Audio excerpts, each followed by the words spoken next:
If you're honest with yourself, deep down from the bottom of your underwear you've probably always wanted to play a hardcore nuclear reactor simulation. This is Chris Crawford's Scram, released for the Atari home computer in 1981. Atari wanted some serious stuff to promote their home computer range. Well, hello serious. So your task is to keep the reactor generating as much energy as is safe to do so, and then achieve cold shutdown.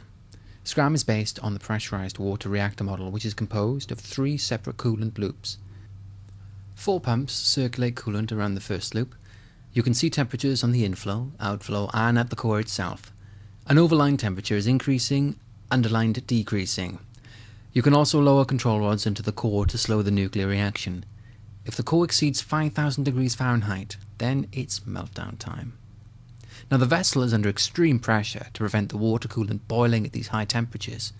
Steam will insulate the core instead of carrying heat away. If this happens, the game will throw up a steam voiding warning.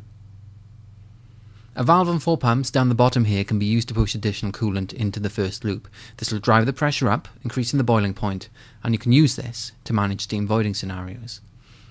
But if the pressure punches through 3000 psi, a leak will blow and you'll be lucky to survive that without a meltdown.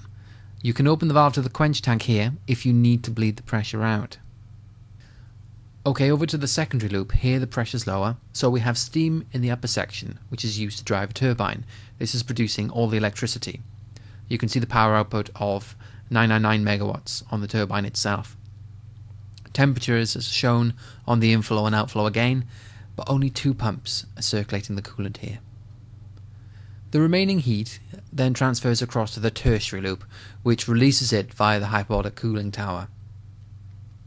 Okay, so any pump or valve can fail. Each repair will cost 5 workers who cannot be sent in again to prevent workers being overexposed to radiation. So it's important not to waste your team on undamaged components. How do components get damaged? Earthquakes. Each quake will break one and only one component. One quake, one break. The player's problem is to take all these numbers and indicators and determine which component is broken, then fix it. Now, in Fukushima Daiichi, the reactor lost all power and every pump stopped. Coolant stopped circulating and heat began to build up internally. Without the control rods being shunted into the core automatically, meltdown would have occurred extremely quickly. This can be demonstrated here. All I'll do is shut down the pumps on the tertiary loop, which effectively turns the entire reactor into a greenhouse.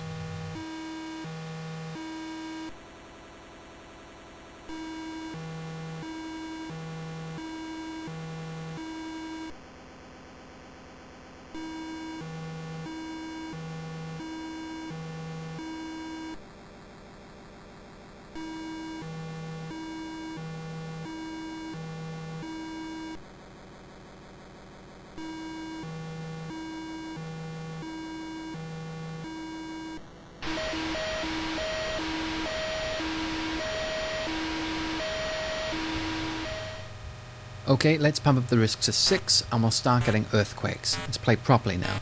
The target production at this level is 500 megawatt hours.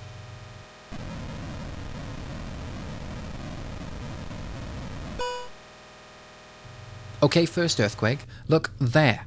A brief temperature drop at the bottom of the primary loop, which means there's a pump failure here. Heat is backing up at the top, and so the temperature is dropping at the bottom. But the thermal conductivity is going to be falling across the loops here, so this drop very quickly will be replaced by a temperature rise. Now this drop is an important signal, but it's not always present, especially if you have other ongoing problems. I move my flickery cursor into position and, surprise, a second earthquake delays me, but I soon fix the broken pump. Now each quake will jam a valve or break an active pump. By turning on all the auxiliary pumps, which can't do anything because the associated valves are closed, it means quake damage will often be soaked up by these auxiliary pumps, freeing up your main pumps for longer. Now I didn't play this way originally, I was a good boy, but after increasing risk level a few times, every quake landed me in trouble, and I used up the 80 pretty quickly. Totally gaming the simulation now, and I don't apologise for it. Go ahead, speak to my solicitor. Just don't look at me like that with your accusory starey eyes. Anyway.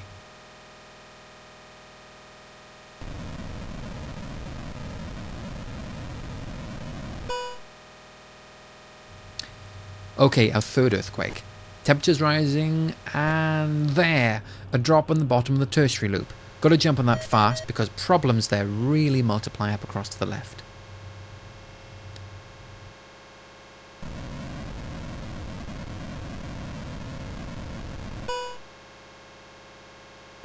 Fifth earthquake, and there's no temperature drop to guide me. So I guess at the middle loop, and it's a lucky guess. But I'm left with steam voiding, which will require intervention. Watch with horror as the turbine drops in efficiency. Look at the power going down. I'm imagining parts of Kent blacking out right about now. Got to act, so I use the control rods to stop the reaction. Steam is insulating the core, trapping heat there, so I have to stop heat being generated by the core.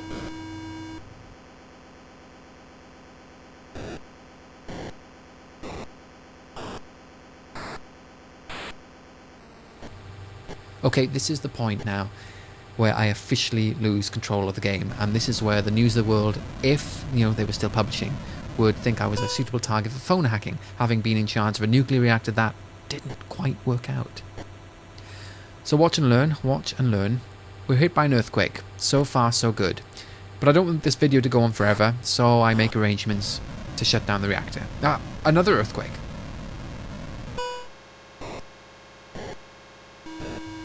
Steam voiding. Right, where's the problem?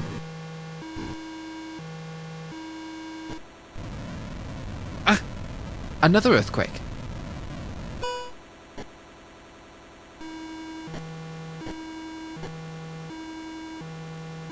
Random stab at the middle pump, and I fixed it. But is there another pump problem? I throw away damn good workers like Greg Bunnell and Matt Sakey trying to find new problems, but they tell me there's nothing wrong. Well, I need to stop the steam voiding. I open the valve down the bottom to pump up the pressure and raise the boiling point in the primary loop. But is it working? I have, at this point, 4 undiagnosed problems, which may have affected the valve or the pumps behind it. Earthquake 11. I'm worried the valve is broken, so I try to fix it. Yippee! The pressure should go up now. But did that last quake break a main pump again? So off I go again. I try some of the main pumps, but find no problems. A shocking waste of workers. I just don't know what I'm doing anymore. I've lost the plot. Is important stuff broken? I don't know. Let's just keep throwing repair teams at it. This is quite the strategy. At least I fixed one of the auxiliary pumps. That might help. But just look at that hopeless power output.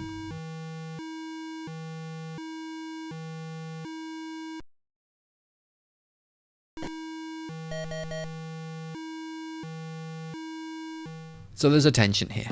You wait and wait, hoping luck will hold your hand and take you through to cold shutdown. I have no workers left. We are 79 degrees above the cold shutdown target of 200 degrees Fahrenheit. All it would take is one well-placed earthquake to ruin it all. Yep, just like this one. And I am screwed. I turn on the pumps out of desperation, but it's hopeless. I telephone my family to let them know I won't be coming home today. I then put a call through to the Prime Minister to tell him the bad news. But turns out he's hunkering down in Africa, keeping well away from some political scandal involving newspapers that awaits him at home. So I guess it's goodbye, Kent. Hello, Kent, exclusion zone.